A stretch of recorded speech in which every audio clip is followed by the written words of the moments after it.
We've already done it for the PS2, so now we gotta go back even further. Here are 13 choices for the hardest PS1 games of all time. We'll start with pretty difficult and then get to the really hard stuff. But again, these are our personal choices. You might disagree or have your own list, so let us know in the comments. But anyway, let's get started off with number 13 and talk about Tenchu, Stealth Assassins. A lot of people remember the original Tenchu being a hard PS1 game, but it's really one of the easier ones on this list. That's not to say it isn't extremely challenging though, especially on the higher difficulties. Really, the magic of the difficulty of Tenchu was a couple things. Number one, like a lot of the games on these lists, part of it was just struggling with the PS1 era controls, but the second thing is that once the game leaves the starting stuff, it doesn't hold your hand at all. It's a lot of trial and error. That's a common theme on this list, but sometimes that lack of hand-holding is really what makes challenging games really, really special. Next at number 12, let's talk about Blasto. Blasto was a surprisingly hard action third-person platformer. Don't let the Space Ghost superhero Phil Hartman voice acting aesthetic fool you. The game ramps up the challenge pretty quickly. It did the thing a lot of platformers did at the time. It required pinpoint jumping accuracy on finicky, small, fast-moving platforms. Plus, most of the levels were just weird floating hallways in space that had no walls whatsoever, so you really could just fall to your death at any given time. Also, you were constantly fighting off, while jumping, a bunch of other different aliens and robots rapid fire shooting you and whittling down your health. It can all end really, really quickly, and back in the day, it took a lot of work for someone to reach the finish line. It wasn't impossible, but it had some rough spots. Next at number 11, let's talk about the original Crash Bandicoot for a second. Here's the thing, we really wanted to include this one. Crash is absolutely not the hardest PS1 game, but we think the original one deserves some props for being absolutely the most challenging of the Crash games, especially thanks to a few insanely tricky levels. I mean, the game had some stuff that was so oppressive that they had to cut it from the game. That should at least tell you Naughty Dog's mindset for the time while designing this game. And for a lot of younger players at the time, it was their first introduction to intense trial and error platforming with a character that can unforgivingly die in one hit. So props to them for that.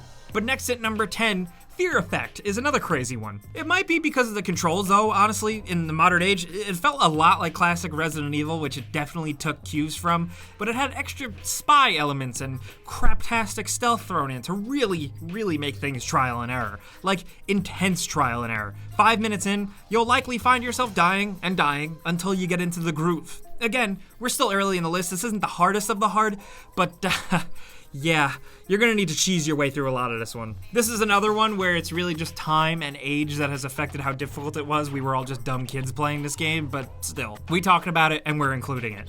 But next at number 9, we have Riven. No, I'm not talking about League of Legends, I'm talking about the sequel to Myst, the legendary PC puzzle game. Riven is hard to explain why it's so difficult, but what I can say about it is that it's extremely challenging, but also completely fair. You're not like, oh, come on, that's bullshit. This is a PC puzzle adventure game through and through, and an experience like this is really unique for someone who may have been strictly console at the time, so you really need to think outside the box. Every single element in this game, from the visuals to the locations to items to sounds, are all like a giant interconnected puzzle, and it's up to you to decode it like a giant Rubik's Cube.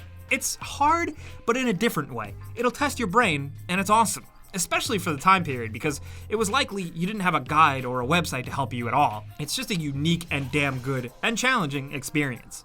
But over at number 8, look, I want to bring up the original Driver game for some reason. Actually, sorry, the game is technically called Driver, You Are the Wheelman. Some people will argue that specific points in Driver 2 are much more difficult, and I get that, but I want to point out the insane difficulty spikes the original game had. Most notably, the freaking opening tutorial mission that was really, really damn difficult.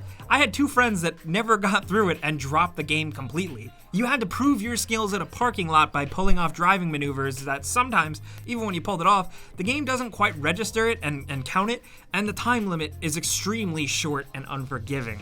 It's hilarious that the starting mission was this damn hard. It doesn't sound like a big deal, but if you played it, you know what we're talking about. Also, if you got through, you had an enjoyable, normal, challenging game, but by the time the last mission came around, it was another huge spike in challenge with cars flying everywhere, and it was near impossible unless you were on an easier mode. But I digress, I'm getting heated. Let's move on.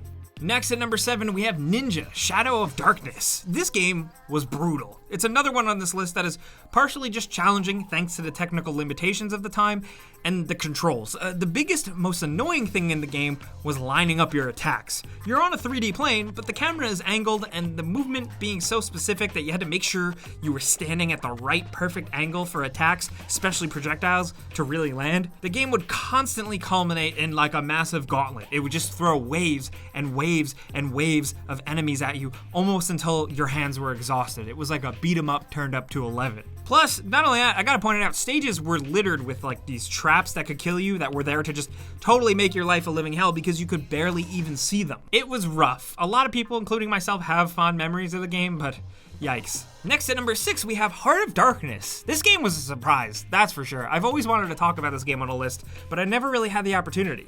This big budget animated game took like 6 years to develop, and when it did finally release, it caught people by surprise because it looked like a kiddie game, but it had brutal difficulty. Because of the way the game was animated and all of the pre-rendered stuff, your jumps had to be specific down to the frame. You needed to have pinpoint accuracy, and the game was filled with all kinds of like bullshit one-hit kills. Many of those which had horrific death animations that happened to the main character, who was a child, which you would not see coming. It was really a weird mess of a game that I have fond memories of, but I remember getting stuck for like weeks on end. Now down to number 5, the first Rayman was one of the first games out on the original PlayStation, so you might expect the type of challenge you get from traditional old school platformers, and you definitely get that for sure, but even games of that era to the original Rayman is still incredibly unforgiving. Rayman really loved requiring a level of precision in your platforming, jumps, and attack timing that it just isn't seen in a lot of games today, and the amount of bottomless gaps and spike pits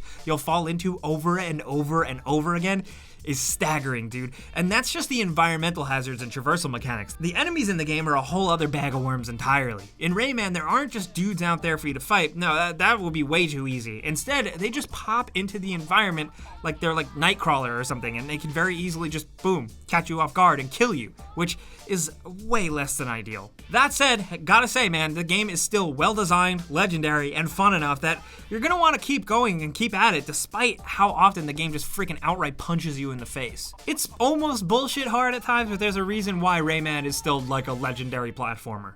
Next at number 4, From Software games have had a huge reputation, obviously, for being super difficult, super unforgiving, and not holding your hand or even putting you in the right direction. That's definitely the case in 2019, and it was also the case back in 1994 when FromSoft launched King's Field on the PlayStation. So King's Field was a first-person dungeon crawler, but aside from that perspective, not a lot is different from modern FromSoft games. The game drops you right into a world populated with tons of incredibly difficult enemies that you are in no way ready to take on, with some of them being able to just one-shot you right into oblivion. Total bullshit, but that said, it's a pretty solid little dungeon crawler once you're used to it. Combat is super rudimentary and definitely does not help make the game any easier, but due to the simplicity and difficulty, taking out an enemy feels like a real big accomplishment, even if you're just gonna get surprised from behind by a squid monster or something mere seconds later and then die again. But next at number 3, let's talk about Tomb Raider 3. Tomb Raider 3 hates you. You may not remember it, but it definitely does. Within the first 20 minutes of playing in that first starting area, you'll get your ass handed to you by all sorts of environmental hazards as you try to figure out just where the game wants you to go. Hell, looking into it, this seems to be a really super common experience with a lot of people giving up before moving past the first level, citing things like constant surprise boulders, spiked walls and ceilings, quicksand, spike pits, fire, and all sorts of other perils that just come out of nowhere, straight up murdering you, and then having to start all the way over at the beginning. Tomb Raider 3 takes the initial pitch of Lara Croft going into dangerous tombs and really takes it to the extreme. Now, from Tomb Raider 1 to 3, the difficulty clearly escalates. Raiding ancient spooky tombs should be dangerous and hard as hell, and Tomb Raider 3 definitely delivers on that front. But next at number 2, Darius Gaiden is an example of that classic style of difficulty synonymous with arcades, where games would just beat your ass into the ground as a way to make you spend more money. And goddamn, is Darius Gaiden specifically a really rough time. This is a 2D shoot 'em up, which is, by its nature, one of the games generally revealed for how challenging they are to begin with, and this one is especially difficult, even for the genre.